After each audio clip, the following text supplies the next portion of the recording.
you evaluate the move of Tranquill from rover to buck, and then how that's impacted the rover position? Well, I think, first of all, to answer your question on Drue, I think he's handled the position really well. I think it's a fit for him. I mean, that is a big, strong, explosive player that handles himself well from tackle to tackle. That position also has to play in space too, so some of the things he learned and kind of honed as a rover applying to what he's doing at buck. With the rover position, we feel like we have Asmar back, which we've spent some time cross-training him this spring just as a mechanism to you always want the ability through the course of a season to have your best three on the field. And you always want to have an idea of what that three look like, let's say if injury happens, or let's say if a young player comes along, and how you can shift and shape the pieces to ensure that you're at your competitive best. And so we wanted to see how Asmar handled the box a little bit and how he played in there. We had indication that he might be able to do well in there, but he's coming back with a wealth of experience, if not game rep wise, through a year of practicing at the position. So we feel good about him.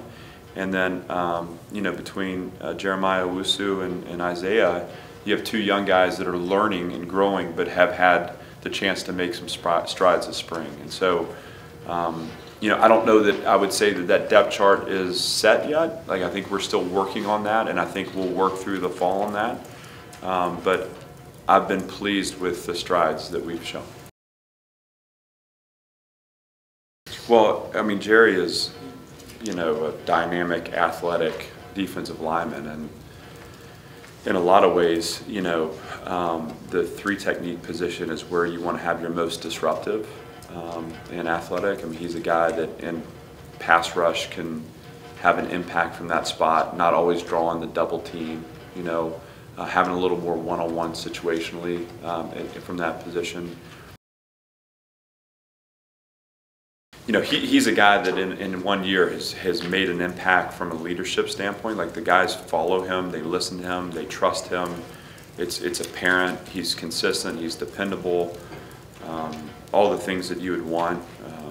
I mean, he's got it, as a leader, and we want to harness that and let that shine as he goes. I think right now he's dealing with just being a year removed, and in truth, as he was on scout teams in the fall, he wasn't necessarily engaging in reps in practice, and so I think there's a learning curve for him. I'm really excited for Shayne. I think we approach things right now. It's unfair to him to project what he will be able to do because there's just a lot that goes into that. And so, as I am excited for him and I have a plan to execute with him in terms of when he arrives, I want to be surprised by what he's capable of helping us with this year. And if he proves himself capable, just like any of the other guys coming in, we will absolutely have a place for him.